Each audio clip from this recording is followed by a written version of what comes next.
Selamat menyaksikan. Alhamdulillahirabbil alamin wa kafa. Assalatu wassalamu ala sayyidina Muhammadinil Mustafa wa ala alihi wa sahbihi ahli sidqi wal wafa. Amma ba'du. Yang saya hormati Ibu Kepala Sekolah, Ibu Hatiningsih, Hartiningsih, SPD, MPD, sarjana penuh dosa.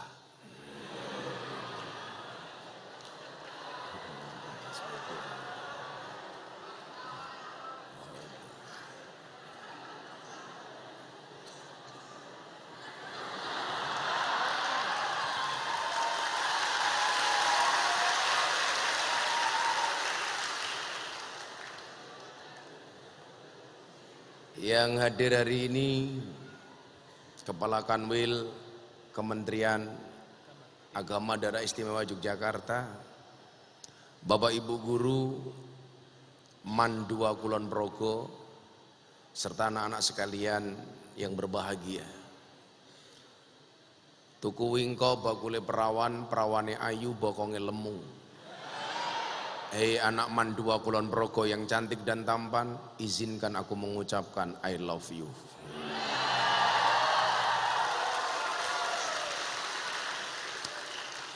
Bersyukur ini orasi talkshow kebangsaan saya di bulan Ramadan yang pertama. Bisa hadir di Kulon Progo, sekaligus nanti mungkin buka puasa bersama. Tapi ingat, percuma banyak yang ngajak buka bersama kalau nggak ada yang ngajak hidup bersama.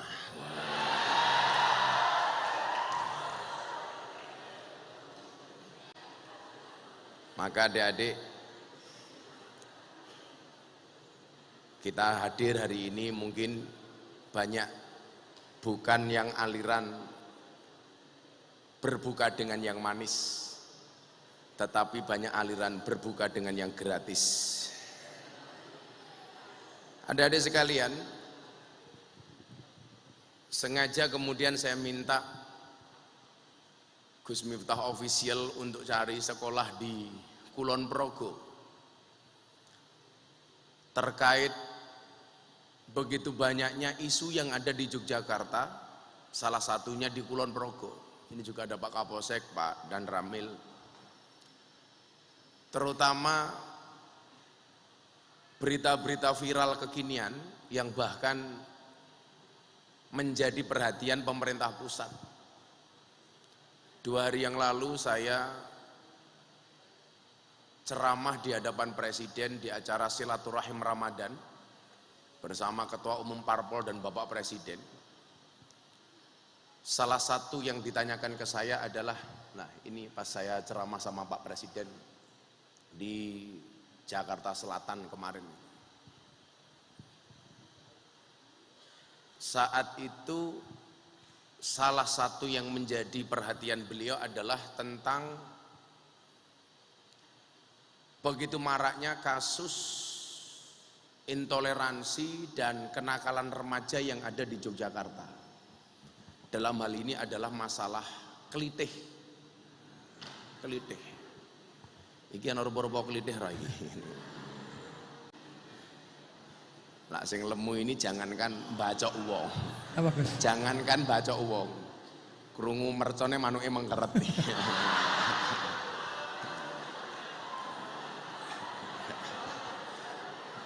Kok tahu, Gus? Kelihatan. Kan saya sering bilang ke Mas Alin. Halo. Jadi cowok itu perutnya jangan terlalu besar. Karena kalau cowok perutnya besar biasanya burungnya kecil.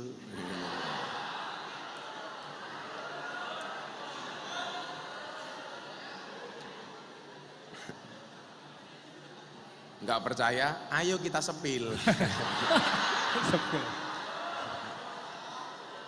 Nah, adik-adik sekalian,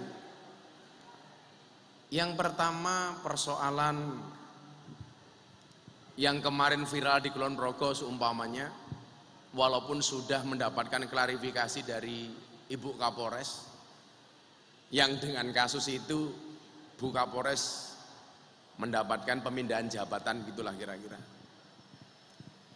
Ada juga kemudian tulisan yang mengatakan Jogja itu termasuk daerah yang intoleransi. Walaupun mungkin faktanya tidak demikian, tapi berita itu viral. Bahwa seolah-olah Yogyakarta yang kita cintai ini tidak mampu memanage perbedaan menjadi sesuatu yang indah. Terutama persoalan perbedaan keyakinan dan agama. Maka besok sore saya mengadakan buka puasa bersama lintas agama. Menghadirkan beberapa pendeta dari tokoh-tokoh agama lain. Sebagaimana seminggu yang lalu saya adakan di Hotel Borobudur Jakarta. Saya menghadirkan 90 pendeta dan tokoh-tokoh agama yang lain. Nah, Yogyakarta kemudian mendapatkan salah satu stigma itu, menjadi daerah yang intoleran. Ini tentunya membuat saya bersedih, yang kebetulan saya tinggal di Yogyakarta. Ketika mendengar berita seperti itu, mohon maaf, saya langsung ngelus dada. Dadanya istri saya. Istri. Masa ya dadane purel ya ora mungkin.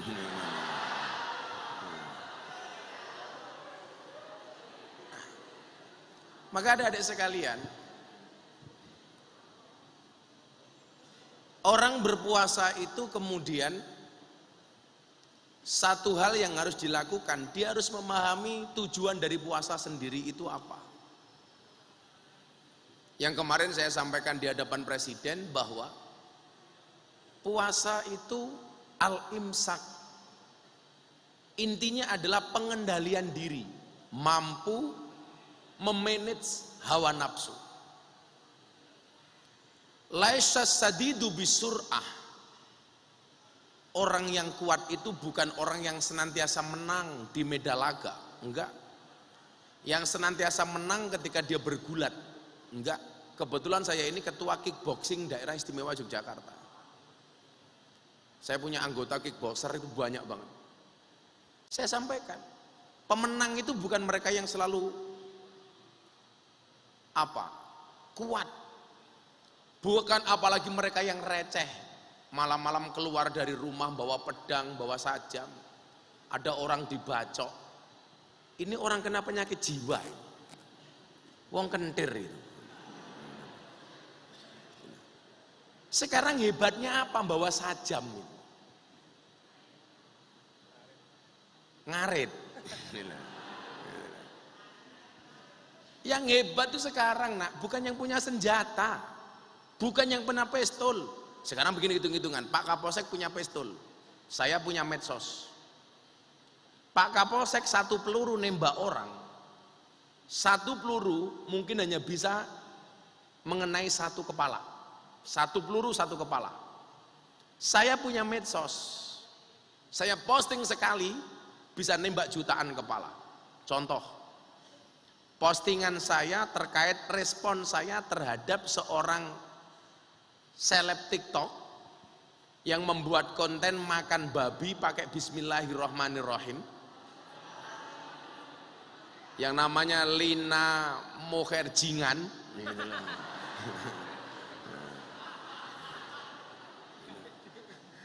Kan namanya Lina Mukherji toh, ngan gitu loh.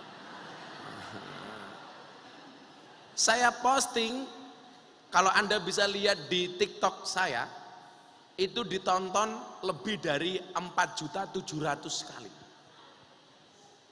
Ya kalau yang posting saya, kalau yang posting Bu Hartiningsih ya mbuh gitu loh. Pertanyaannya, Bu Hartiningsih punya TikTok apa enggak? Punya. Ya Allah, kemayu nih punya. Coba saya ini ada suaranya enggak ini? Ini bisa diulangi, ada suaranya enggak? Assalamualaikum warahmatullahi wabarakatuh. Viral di media sosial seorang perempuan yang ngaku muslimah dengan begitu santai dan bahkan seolah-olah pamer dia makan daging babi. Padahal keharaman daging babi itu jelas dalam Al-Quran. Sebagaimana kita bisa baca dalam surat Al-Maidah ayat 3. Nah, mohon maaf, saya tidak punya urusan Anda mau makan babi, itu urusan Anda. Tapi sudah menjadi urusan kami ketika Anda posting kemaksiatan dan dosa yang Anda lakukan. Kenapa? Karena seolah-olah Anda bangga dengan kemaksiatan dan dosa yang Anda perbuat. Padahal Allah Maha penutup aib hambanya.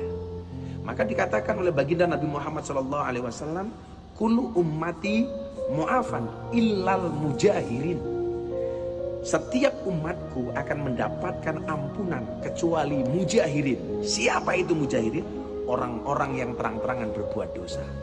Allah sudah berkenan menutupi dosa-dosa hambanya, tetapi ternyata malah kita buka kemaksiatan dan dosa kita di hadapan orang lain.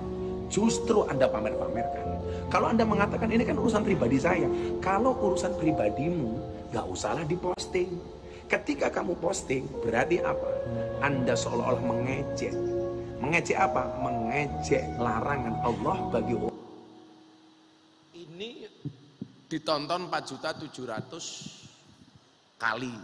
Kemudian dibagikan lebih dari 13.000 kali. Dikomentari 9.600. Itulah penguasa hari ini. Bukan yang punya senjata nih. Kamu bawa celurit ketahuan polisi, kena undang-undang darurat, masuk penjara. Kamu punya pistol apalagi. Tapi kalau kemudian kamu eksis di dunia hari ini, yang siapapun di antara kita mampu untuk eksis. Mampu untuk dikenal orang. Sehingga kemudian yang memotivasi kamu seharusnya apa? Harusnya yang memotivasi kita itu prestasi. Kalau toh kemudian menjadi viral, virallah karena prestasi, bukan karena sensasi. Kan gak asik gitu loh. Umumnya masuk berita di TikTok, siswa Mandua Kulon Progo yang perutnya paling besar melakukan tindak pidana pemerkosaan umpamanya.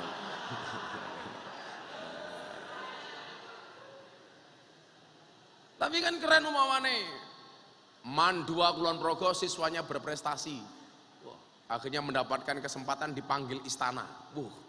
Bertemu langsung dengan Presiden Jokowi. Saya dulu nggak ngimpi nak bisa ceramah di hadapan presiden, bahkan sering kali, nggak cuma sekali dua kali.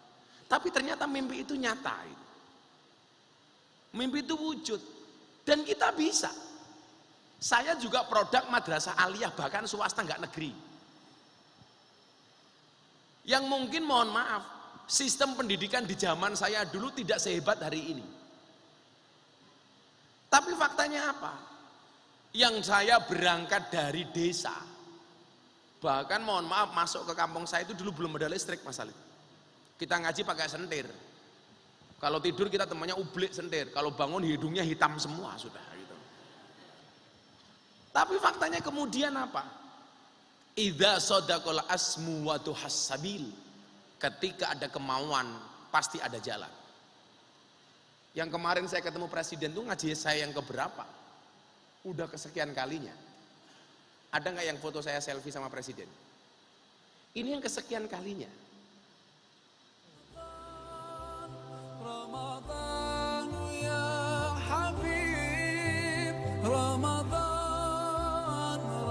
Jadi begini adik-adik, kalian juga punya kesempatan yang sama. Maka ingat, sore hari ini saya ingin memotivasi kalian.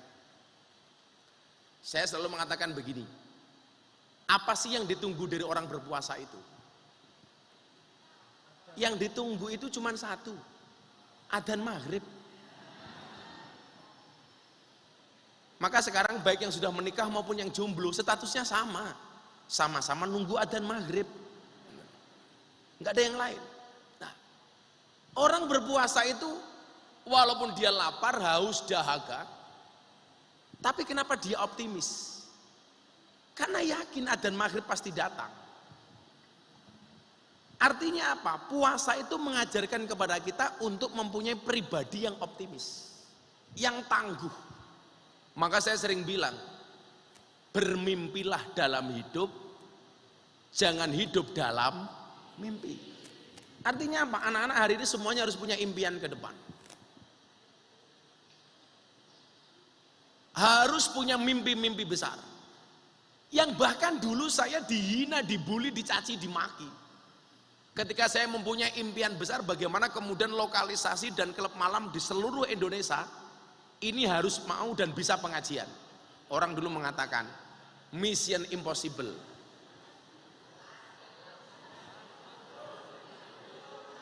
Matane.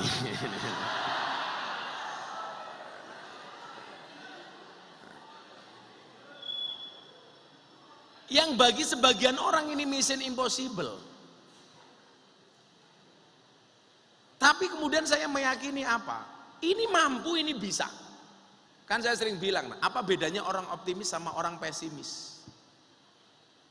Orang optimis dan pesimis itu kan bedanya satu.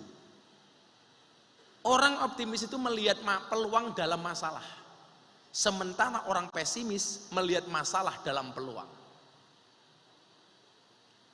Saya belajar dari orang berpuasa. Kalau orang berpuasa itu bisa bersabar karena yakin adzan maghrib pasti datang. Kenapa kita hari ini gak bisa bersabar dengan masalah yang kita hadapi? Saya dulu gak pernah kepikiran bahwa kajian saya di lokalisasi selama 18 tahun kemudian menghantarkan saya menjadi viral. Gak ada sama sekali. Konsep saya waktu itu cuma satu, Mas Alif. Pantaskanlah amalmu di hadapan Allah, maka Allah akan memantaskan hidupmu. Orang yang kemudian akan diangkat derajatnya oleh Allah itu siapa? Orang yang dianggap pantas. Maka tugas kamu sekarang di sekolah ini apa? Menjadi pribadi yang pantas untuk diangkat derajatnya oleh Allah. Saya kasih contoh misalnya, Daud alaihissalam. Ketika Raja Tolut mau perang dengan Raja Jalut, Nabi Daud itu gak masuk hitungan. Karena dia masih dianggap remaja di bawah umur. Ketika Raja Tolut mencari pasukan untuk perang ke kampung-kampung, Nabi Daud muda ini hanya seorang tukang ngarit. Yang diajak perang awalnya siapa? Kakaknya Nabi Daud. Dia ngarit. Ternyata apa? Panglima perangnya Tolut melihat Daud ini sosok yang unik. Anak kecil, ngarit tapi punya potensi. Akhirnya apa yang terjadi, Mas Alid? Daud muda ini diajak perang. Berangkatlah Raja Tolut beserta pasukannya termasuk Daud menuju peperangan melawan Raja Jalut. Perang ceritanya. Perang bro, perang. Kemudian apa? Apakah orang yang mau menjadi pemenang itu gak ada ujian? Kamu salah. Ujiannya apa? Raja Tolut dan Daud serta pasukan yang lain diuji dengan kelaparan dan kehausan. Kehabisan bekal untuk perang. Kemudian apa? Allah mengatakan, nanti kamu akan melewati sebuah sungai. Barang siapa ketemu sungai itu, dia makan dan minum secukupnya, dia akan selamat. Tapi kalau dia berlebih-lebihan, dia tidak akan bisa melawan Jalut. Illa man ikhtarofa hurfatam biyadih, kecuali mereka yang hanya mengambil sedikit saja. Dari pasukannya itu, Mas Alid, yang tersisa hanya 25% dari pasukan Raja Tolut. Yang lain semuanya lemas, kepayahan. Kenapa? Terlalu banyak minum. Gak ada orang berjuang itu gak diganggu. Gak ada orang berjuang itu gak ada ujian. Makanya kamu untuk mendapatkan seorang wanita yang kamu idamkan, bisa jadi kamu diuji nak. Maka kamu ingat, kamu boleh menyebut namanya di dalam doamu. Tapi kamu juga gak boleh kecewa kalau dia bukan takdirmu. Iya. Santai aja bro. Ujiannya kelaparan, kemiskinan. Diingatkan, ini gak akan selamat kecuali maniktarofam hurfatam biyadi. Illa maniktarofa hurfatam biyadi. Perang. Mereka kemudian berdoa, Rabbana afrih alaina sobron. Apa yang terjadi? Pasukan Tolut yang gak seberapa, tapi mempunyai keyakinan dan optimisme yang tinggi, akhirnya bisa mengalahkan pasukan Jalut yang lebih banyak. Dalilnya apa? Kaming fi'atin qalilatin ghalabat fi'atan katsiratan biidnillah. Seberapa banyak cerita yang sedikit bisa mengalahkan yang banyak. Orang kecil bisa mengalahkan yang besar. Orang biasa mengalahkan orang yang istimewa. Saya dulu nggak pernah mikir kalau saya bisa menaklukkan preman yang paling besar di Jogja. Bapaknya beliau ini dulu temennya salah satunya, Pak Marwoto. Salah satu teman preman yang saya taklukkan. Namanya siapa? Gunardi Agus Joko Lupito. Yang terkenal di Jogja dengan nama Gunjek. Usia saya 19 tahun. Beliau preman paling besar. Kanan kiri pistol, anak buahnya banyak. Saya datang sendiri. Selesai. Preman terbesar di Jakarta, namanya Hercules. Yang saya kemarin posting di Instagram, di TikTok, jam 3 malam kamar saya hotel di Dodok, setelah saya pengajian sama presiden itu, dia jauh-jauh datang dari Bandung. Bah, saya kangen sama Abah. Ini punya pasukan 1 juta orang. Kita taklukkan dengan bahasa yang baik. Dulu sebelum kenal sama Hercules, Mas Halid, saya di Jakarta ngaji di lokalisasi di klub malam, dikeroyok preman 20. Saya juga nggak mundur. Bukan karena saya hebat, enggak usah tepuk tangan. Lah pripun? Kenapa saya dikeroyok preman 20 saya nggak mundur? Belakang saya sumur, Mas. Gitu. Hak kira. Nyemplung modar aku. Masuk mati ini malah kecemplung sumur lah rapi. Ini artinya apa? Jangan kondisi kita yang kita anggap kecil, pikiran kita kecil, badan kita boleh kecil, tapi otak kita harus besar. Kita boleh tinggal di Kulon Progo, yang mungkin orang bilang mah kabupaten paling desa sak Yogyakarta. Jangan salah. Ini kalau saya ngomong Kulon Progo, Mas, saya itu belajar sabar. Oh bisa, Gus? Kan saya ditanya, Gus, sabar niku enten watese napa mboten? Ora ono. Sing diwates mung Kulon Progo.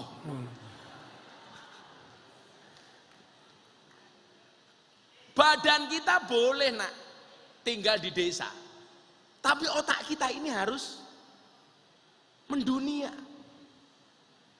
Makanya kemudian apa? Saya nggak sepakat kalau orang itu eksis dengan menampakkan kebrutalannya, kenakalannya. Apa fungsinya itu? Saya belum ngomong hadis loh ini. Kita ngomong logika saja. Hebatnya di mana itu? Kalau kemudian dikatakan inna fi yadi subani amrul ummah wa fi aqdamiha hayataha. Kita malu, Nak. Yogyakarta yang dianggap berhati nyaman, Kulon Progo. Apa? Slogan itu? Binangun, Sleman Sembada, Gunung Kidul Handayani, Yogyakarta berarti nyaman, tapi yang terdengar di luar kelitih. Sampai bapaknya teman saya kemarin dibacok garisnya ini, Bu, patah. Ini ujian betul bagi teman-teman kita kepolisian. Belum lagi isu-isu yang lain. Nah, siapa yang bisa merubah kita? Sekarang beginilah, kurikulum Man 2 Kulon Progo di bawah Bu Hartini sini saya yakin bagus. Pendidikan di sekolah bagus. Pendidikan di rumah orang tua bagus. Tapi kenapa kok masih ada perilaku-perilaku seperti itu? Karena rata-rata salah pergaulan, Mas Halid. Makanya kita diingatkan oleh Ibnu Athaillah As-Sakandari di dalam mencari sahabat. Latas hab man la yunhiduka haluhu wala yadulluka 'alallahi maqaluhu. Janganlah kamu bersahabat dengan orang yang tindakan-tindakannya tidak membuat kamu rajin dan perkataannya tidak membuat kamu dekat dengan Allah. Kok ada teman yang tidak seperti itu kamu tinggalkan. Tapi sekarang kan memang mencari teman yang baik itu susah, Mas Halid. Makanya itulah bedanya anjing di Indonesia sama anjing di Amerika, Mas. Kalau anjing di Amerika, anjing seperti teman. Di Amerika. Kalau di Indonesia, teman seperti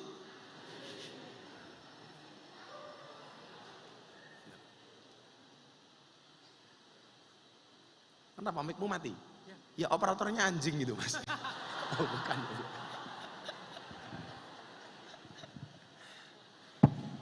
Sudah, Gus. Kan saya bilang, Pak. Hewan pemakan tumbuhan namanya apa, Nak? Herbivora. Kalau pemakan daging namanya apa? Karnivora. Kalau pemakan segalanya namanya apa? Omnivora. Kalau teman makan teman namanya apa? Asuvora. Ini Gus, nih. Kenapa kalian asu tertawa? Khairul ashabi mayadulluka alal khairi. Sebaik-baik teman adalah yang menunjukkan kamu akan kebaikan. Mungkin pahit nak, tapi benar. Makanya kenapa hubungan saya sama Mas Deddy Corbuzier itu awet, karena kita saling mengingatkan. Kayak dulu contohnya Mas Deddy Corbuzier posting YouTube podcast tentang LGBT. Semua orang bilang, Deddy Corbuzier tolong take down konten itu. Nggak didengar sama dia. Bahkan ada gerakan unsubscriber Deddy Corbuzier. Nggak ada urusan dia. Tapi saya datang, saya bilang sama dia, bro, sahabat itu seperti mata dan tangan. Mata menangis, tangan mengusap, tangan terluka, mata menangis. Seorang sahabat yang memahami air matamu itu jauh lebih baik daripada 1000 orang teman yang hanya bisa melihat canda dan tawamu. Kalau kamu menganggap saya sebagai sahabatmu, yuk take down konten LGBT-mu. Dia langsung bilang apa? Oke, saya take down. Dia hapus. Kenapa? Karena yadulluka alal khairi. Makanya kan saya sering bilang Mas Alid, yang kita cari itu bukan teman, yang kita cari itu bukan pacar, tapi yang kita cari adalah sahabat. Apa bedanya teman, pacar, dan sahabat? Teman itu adalah 1000 orang yang datang di saat kamu senang. Kalau kamu senang semuanya ngaku teman. Siapa itu pacar? 1 orang yang membuat kamu melupakan 1000 orang. Kalau sudah punya pacar, semuanya dilupakan. Tapi yang kita cari bukan teman, yang kita cari bukan pacar, tapi yang kita cari adalah sahabat. Siapa itu sahabat? 1 orang yang tetap bertahan di saat 1001 orang meninggalkan Anda. Itu sahabat.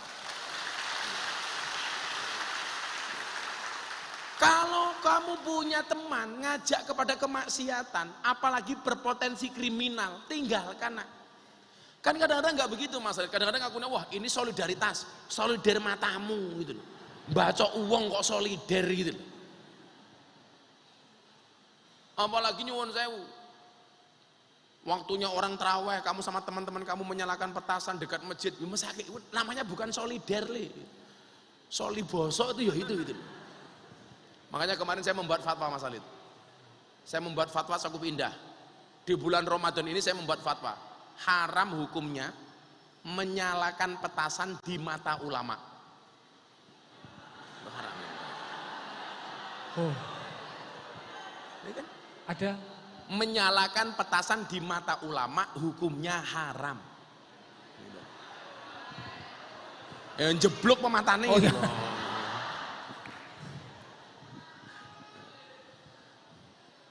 Sebelum Ramadan kemarin fatwa saya apa nih? Sebelum Ramadan kemarin fatwa saya 2. Yang pertama, haram hukumnya orang ziarah di kubur. Haram. kalau orang ziarah disemuti petasan. Orang ziarah di kubur hukumnya haram. Yang benar ziarah kubur. Oh iya. Kalau orang ziarah di kubur haram.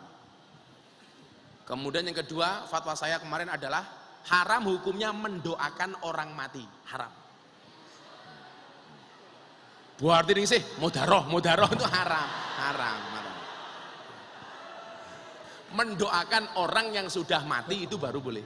Kalau mendoakan orang mati haram. Makanya kita doakan Bu Hartini mudah-mudahan panjang umur. Amin. Jadi orang sedunia mati, Bu Hartini sih hidup sendiri. Amin.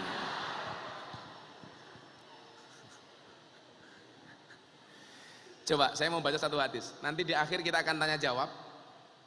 Anak-anak yang tanya tak kasih uang. Nah, tak kasih uang. Satu pertanyaan 300.000 wis. Ayo, lumayan. Coba orang yang sering zolim kepada sahabatnya yang lain. Al-muslimu akhul muslim. La yadlimuhu wala yuslimuhu. Man kana fi hajatin akhihi kana Allah fi hajatihi. Seorang muslim dengan muslim yang lain adalah bersaudara. Dia tidak boleh berbuat zalim dan aniaya kepada saudaranya yang muslim. Ini kalau kita ngomong internal sesama muslim. Kalau kita ngomong hubungan secara antar orang beragama, dalilnya beda lagi.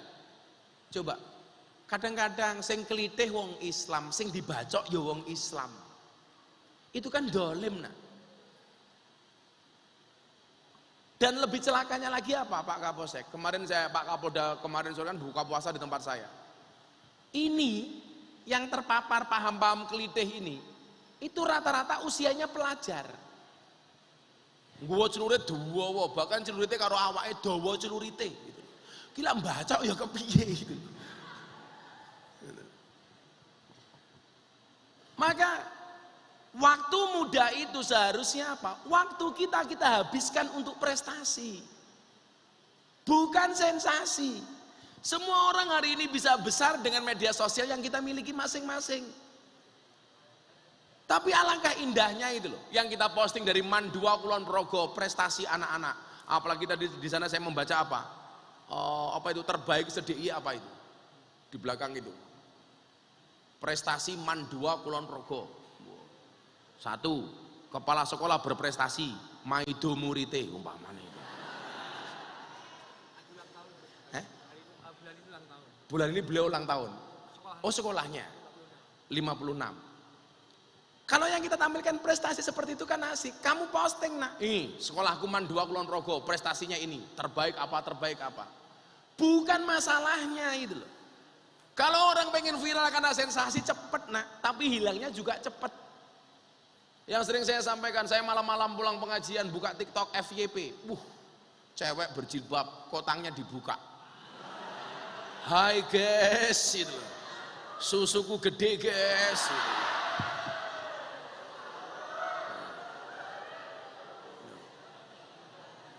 Itu prestasi apa sensasi? Sensasi. Prestasi itu mengislamkan seorang Deddy Corbuzier, itu prestasi. Wow, itu prestasi. Gagah itu.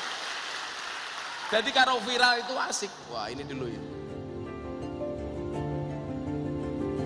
Asyhadu an la ilaha illallah wa asyhadu anna Muhammadan Rasulullah. Saya bersaksi dengan sebenar-benarnya bahwa tidak ada Tuhan kecuali Allah, dan saya bersaksi sebenar-benarnya bahwa Muhammad adalah utusan Allah. Alhamdulillah. Nah, itu prestasi. Orang yang tidak kenal agama walaupun dia beragama, sudah sekian tahun nggak pernah ke gereja, nggak percaya dengan banyak hal, kita dialog, ngomong, belajar, tertarik masuk Islam, itu prestasi. Sampai hari ini kalau adik-adik tahu berapa orang yang saya Islamkan, ratusan. Semalam saya pulang pengajian buka puasa bersama, selesai, ada 2 orang datang pengen diislamkan. Saya pengajian di Taiwan 30 menit, 5 orang masuk Islam tanpa paksaan, bahkan kenal saja tidak. Itu prestasi. Tapi lucunya apa? Saya dianggap tokoh yang paling toleran. Makanya ada 7 kiai yang paling dianggap toleran oleh orang Kristen. Nomor 1 Gus Dur almarhum, nomor 2 almarhum Kiai Haji Hasyim Muzadi, yang ketiga almarhum Kiai Haji Zainuddin MZ, yang keempat almarhum Buya Syafi'i Ma'arif Muhammadiyah, yang kelima Profesor Dr. Quraisy Shihab, yang keenam Profesor Dr. Said Agil Sirot, yang ketujuh Miftah Maulana Habibur Rahman. Wow, prestasi bro. Kebetulan saya dengan Pak Kiai Said sama-sama prof. Kalau Kiai Said itu profesor, Gus Miftah provokator. Itu saja kan itu. Coba, Ini prestasi, yang kita tonjolkan itu prestasi bukan sensasi. Contoh, kenapa saya dianggap toleran? Pernah lihat video Gus Miftah yang pengajian di gereja? Ceramah di gereja. Itu prestasi, bukan sensasi. Aku menggenggam tasbih dan kamu menggenggam salib. Di saat aku beribadah ke Istiqlal, namun engkau ke katedral. Di saat bioku tertulis Allah Subhanahu wa taala dan biomu tertulis Yesus Kristus. Di saat aku mengucap assalamualaikum dan kamu mengucap salam. Di saat aku mengejak Al-Qur'an dan kamu mengejak Alkitabmu. Kita berbeda saat memanggil nama Tuhan. Tentang aku yang menengadakan tangan dan kau yang melipatkan tangan saat berdoa. Aku, kamu, kita. Bukan Istiqlal dan katedral yang ditakdirkan berdiri berhadapan dengan perbedaan namun tetap harmonis. Andai saja mereka memiliki nyawa, apa tidak mungkin mereka saling mencintai dan menghormati antara satu dan yang lainnya. Terima kasih. Salam. Assalamualaikum warahmatullahi wabarakatuh. Itu prestasi. Nah, gara-gara saya ceramah itu saya diundang sama wali kota Los Angeles, Amerika Serikat, untuk berbicara toleransi dan anti radikalisme. Walaupun di Indonesia saya dihujat, diposting sama Mas Dedi sehari ditonton 7 juta kali. Semuanya bilang Miftah kafir. Saya jawab, enggak masalah, syahadat lagi.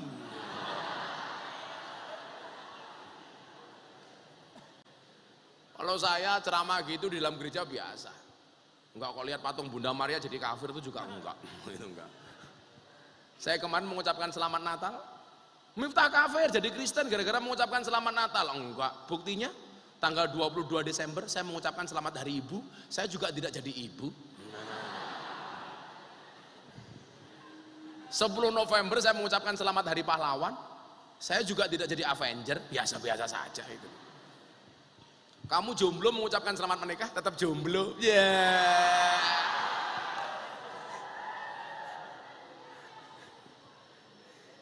Nah,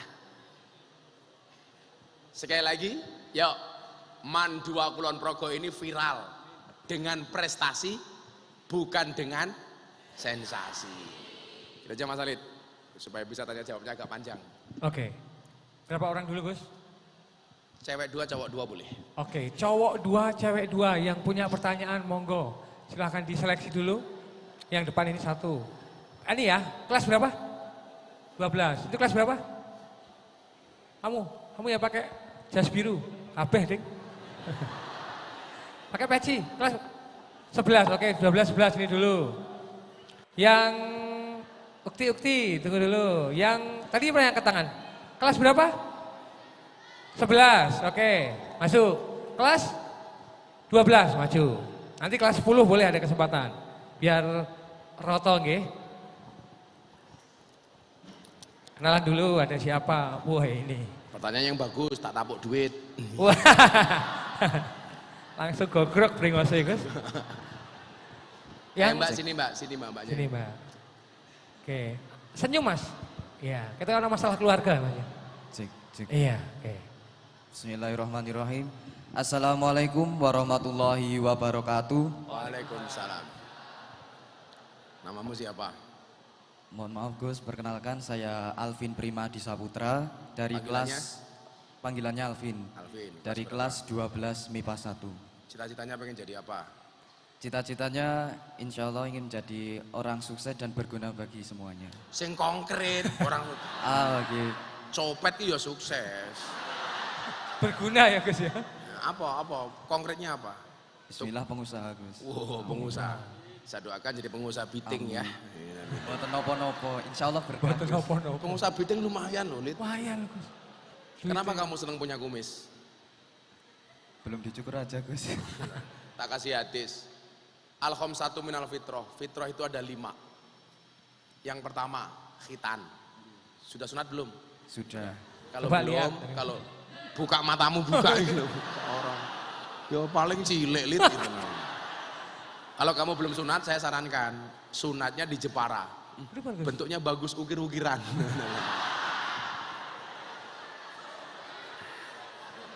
Khitan. Yang kedua adalah ngetok kuku. Ngetok kuku itu fitrah. Kemudian yang ketiga ngerok kumis. Syukur kumismu jijiki. Kemudian yang keempat mencabut bulu ketiak. Oh Itu fitrah, cabuti. Jadi udah. ibu-ibu guru itu kalau istrinya pulang macul kok cabut kelek sunnah Rasul. Gua ajul cangkeme. Kemudian yang kelima adalah mencukur bulu kemaluan. Tapi ingat, dicukur dhewe. Orang mau gowo ning salon. Iku digowo ning salon. Mas Alvin badhe napa? Cukur. Cukur apa? Malah dikerimbat barang. Apa pertanyaannya, Vin? Oke, sebelumnya mohon maaf Gus. Kita kan hidup di negara Indonesia, hidup dalam keberagaman. Ada suku, budaya, ras, dan lain sebagainya. Nah, kita sebagai umat Islam, bagaimana caranya menjadi seorang toleransi yang baik, serta senantiasa agar kita mendapatkan ridho dan cintanya Allah Subhanahu Wa Taala. Nah, terus bagaimana caranya kita sebagai para pemuda generasi penerus bangsa, biar kedepannya itu kita menjadi seorang pemuda yang lebih baik lagi dalam dalam grogi, maaf Gus. Dalam nyukur bringos. Boten. Oh, boten. Dalam apa? Dalam hidup. Kiai. Bagaimana caranya agar kita sebagai generasi penerus bangsa kedepannya bisa menjadi seorang generasi yang lebih baik lagi dalam perkembangan zaman. Oh, perkembangan Dalam perkembangan zaman. Kalau kamu punya suami berkumis, pertahankan. Fik dia lele bukan buaya. Kumismu jijik. Sebelum tak kasih 300.000, tak kasih saya ketemu ngerok kumis ya. Ngerok kumis. Jadi begini, Mas Hartini. Kok Hartini sama jenengnya? Alvin kok Mas Harti. Apa itu Bu Hartini? Yang pertama soal menjadi pribadi yang toleran. Mas Alvin begini ya. Kanjeng Nabi itu tidak hanya toleran kepada orang yang berbeda, tapi dengan orang berdosa saja dia toleran. Dengan segala konsekuensinya. Contoh umpamanya, dulu sahabat Nabi itu ada yang paling lucu Mas, namanya Nuaiman. Nuaiman itu sahabatnya Kanjeng Nabi yang paling lucu, lucunya minta ampun. Dia itu sukanya Mas Alid, mabuk. Dan mabuknya itu di hadapan Kanjeng Nabi. Tapi setelah mabuk ya dihukum. Tapi mabuk lagi. Sampai kemudian perilaku Nuaiman itu memancing kemarahan sahabat yang lain. Kamu itu nggak pantas dekat dengan Nabi. Kamu itu orang jelek, pekerjaannya minum. Tapi apa pembelaan Nabi kepada Nuaiman? La tal'anuhu fa innahu yuhibbullah wa rasul. Kamu jangan melaknat Nuaiman. Kenapa? Nuaiman itu walaupun nakal, hatinya mencintai Allah, mencintai Rasulullah. Sehingga dalil inilah kemudian yang saya pakai, kenapa saya datang kepada anak-anak dunia malam, anak-anak pemabuk, anak-anak lokalisasi, mbak-mbak purel.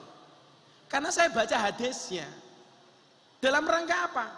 Dalam rangka mengingatkan mereka jangan sampai kemaksiatan yang dilakukan membuat mereka kehilangan Tuhan. Maka waktu itu saya punya quote, cukup bodimu yang bermaksiat, hatimu jangan. Makanya kan Anda tahu, saya itu dapat penghargaan dari Lembaga Prestasi Indonesia dan Dunia. Salah satunya dalam kategori apa? Selebritis yang paling banyak wajahnya dilukis di bokong truk. Karena quote-nya. Karena quote-quote saya. Lah rupane Bu Hartini niku apik ra ya. Wah, mobil tangki sedot WC barang. Bajingan ra. Mobil tangki. Ada lagi mobil tangki, quote-nya asik banget Mas Alid. Silitmu adalah rezekiku. Nah, itu dalam masalah orang bermaksiat umpamanya. Saya membuat toleransi di situ. Caranya bagaimana? Saya datang kepada mereka untuk membuat pengajian. Bagaimana orang yang berbeda? Mas Alvin, saya itu lahir dari segala perbedaan. Saya dulu dari Lampung ke Jogja di masjid. Saya orang NU, tempat tinggal di masjidnya Muhammadiyah. James Bond, jaga masjid dan kebon. Saya kemudian bikin pesantren. Tanah yang saya beli tanahnya pendeta. Kampung saya 60% Katolik. Ulang tahun pondok kemarin saya membuat konser kebangsaan. Saya sama Denny Caknan, murid saya itu yang parkir muda-mudi Katolik. Kamu tahu parkirnya dapat berapa? 150 juta. Muda-mudi Katolik. Yang bantu masak istri saya, kalau pengajian malam Ahad Pahing di pondok itu teman-teman Kristiani, teman-teman Katolik. Karena saya punya prinsip sederhana. Kalau kamu pengen agamamu tidak dihina oleh orang lain, maka jangan pernah menghina agama orang lain. Kamu jangan ganggu teman kamu Katolik, Kristen untuk masuk gereja. Kamu dorong mereka untuk berangkat ke gereja, malah jangan dilarang. Kenapa? Karena gereja itu fasilitas untuk menjadi orang Kristen yang baik. Sama halnya masjid itu merupakan fasilitas untuk orang Islam supaya menjadi orang Islam yang baik. Kalau orang Kristennya baik, orang Islamnya aman. Kalau orang Islamnya baik, orang Kristennya aman. Kalau orang Kristennya baik, orang Islamnya baik, Indonesia aman. Kenapa? Karena orang Kristen, orang Katolik, Hindu, Buddha, Konghucu itu bukan musuh, tapi partner dalam kebaikan. Makanya supaya kita baik apa mas? Kon poso. Lah saya sendiri itu kalau puasa, saya nggak minta untuk dihormati oleh siapapun. Saya nggak butuh dihormati. Kenapa? Karena as-saumuli kata Allah, puasa itu untukku. Wa ana ajzibi, dan aku yang akan membalasnya kata Allah. Maka kalau hari ini kita teriak-teriak, hormati orang berpuasa. Untuk apa? Saya itu aktivis puasa mas. Sepanjang tahun saya puasa Daud. Termasuk bulan Ramadan ini saya juga puasa Daud. Gak bisa. Saya sehari puasa, sehari enggak. Kalau saya pas puasa Daud, saya diundang resepsi pernikahan untuk memberikan nasihat pernikahan. Orang lain makan di resepsi, saya santai. Kenapa? Karena puasa saya bukan bertujuan untuk mencari kehormatan dari orang lain. Mencari penghormatan dari orang lain. Kucing bahasa Inggrisnya? Cat. Cat. Kucing sikile papat? Cat bien. Ini dengarkan. Kalian tahu overthinking tak? Overthinking. Dengarkan quote-nya Gus Miftah hari ini, kalimatnya Gus Miftah hari ini. Tidak ada yang bisa menghancurkan besi terkecuali karatnya sendiri. Begitu juga dengan manusia. Tidak ada yang bisa menghancurkannya terkecuali dengan pikirannya sendiri. Kamu harus yakin. Dok. Cuaks. Mau datang waktu berbuka digoda sama anak yang tell me, cuaks.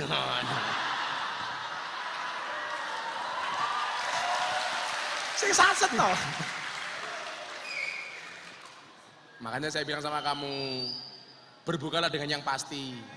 Karena yang manis belum tentu memberi kepastian. Iya.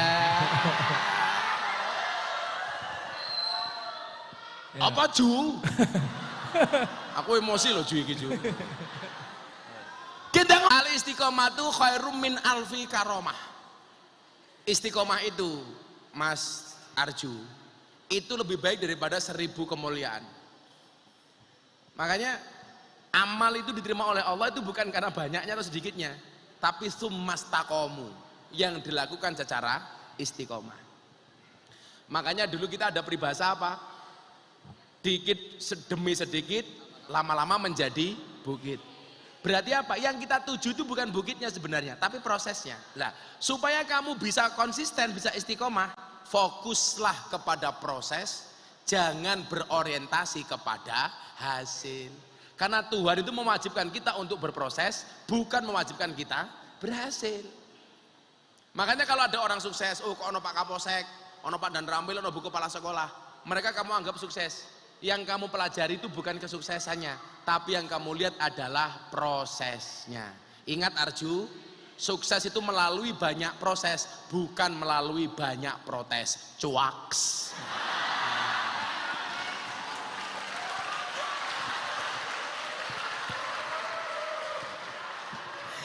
Gitu aja ya, ayo Mbak terakhir.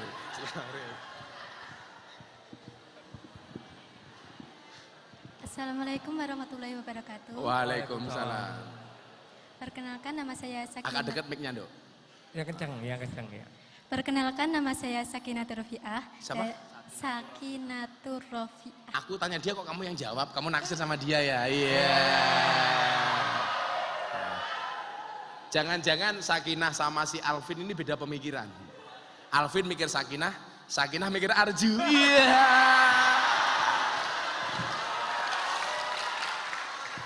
Cita-cita Sakinah. Pengen jadi kameramen atau juga kalau enggak jadi editor, kalau enggak ya jadi animator. Iki menungso kok kakek enak kalau enggak gitu. Pengen jadi kameramen, kalau enggak ya editor, kalau enggak ya apa mau? Eliminator apa pakai mau?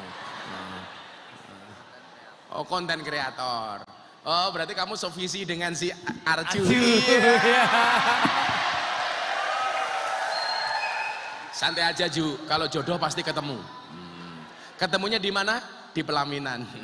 Sebagai apa? Tukang syuting.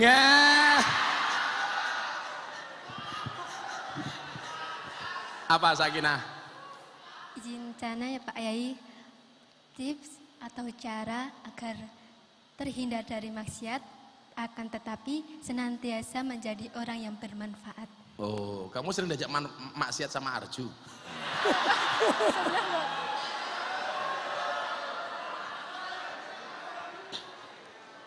Ada hadis bunyinya begini, kamu jadi ini saya kamu sudah menjauhi maksiat dan kamu pasti bermanfaat. Ahabun nasi ilallahi anfa'uhum linnas wa ahabul a'mali ilallahi sururun tudkhiluhu ala muslim taksifu anhu kurbatan aw taqdi anhu dainan aw tadrud anhu ju'an. Manusia yang paling dicintai oleh Allah itu siapa? Manusia yang paling banyak manfaatnya bagi kemanusiaan. Maka apapun kamu besok, jadi apapun kamu besok harus banyak manfaatnya. Guru manfaat dengan ilmunya. Kamu besok konten kreator, manfaat dengan kreasinya yang bagus. Jangan bikin kreasi bokep, malah kebaya merah. Wah. Makanya ingat, manfaatkan waktumu sebaik mungkin, gunakan waktumu sebaik mungkin. Kenapa? Karena sedetik saja berharga, apalagi 19 detik berharga.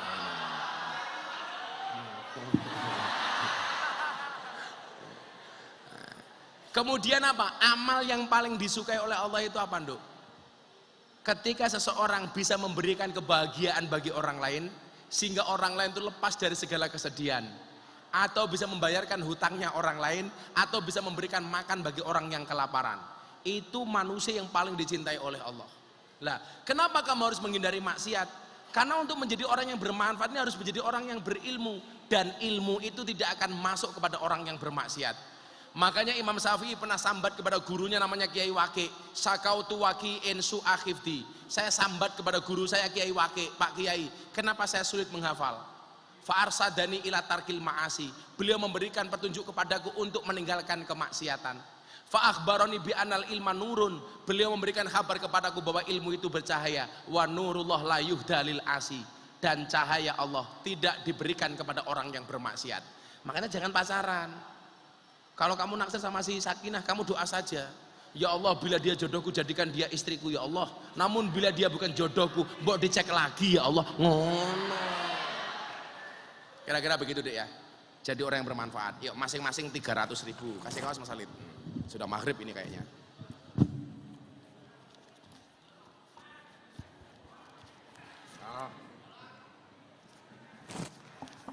Ini nggak usah banyak-banyak Gus. Konten kreator. Nih. Ayo Mbak. Jauh. Ini Mbak. Tolong Jun kayak Jun, tolong. Nah.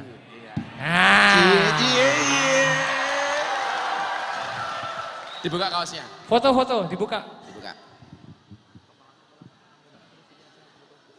Oke. Ayo baik. foto diangkat fotonya. Kaosnya diangkat. Foto.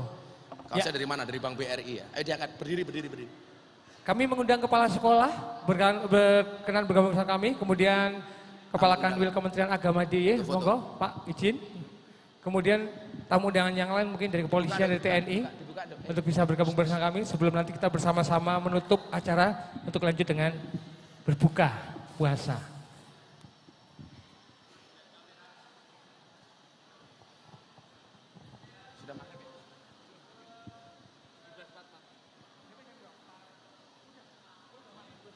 Ayo kita foto dulu terus kita akhiri. Ya, makasih sana.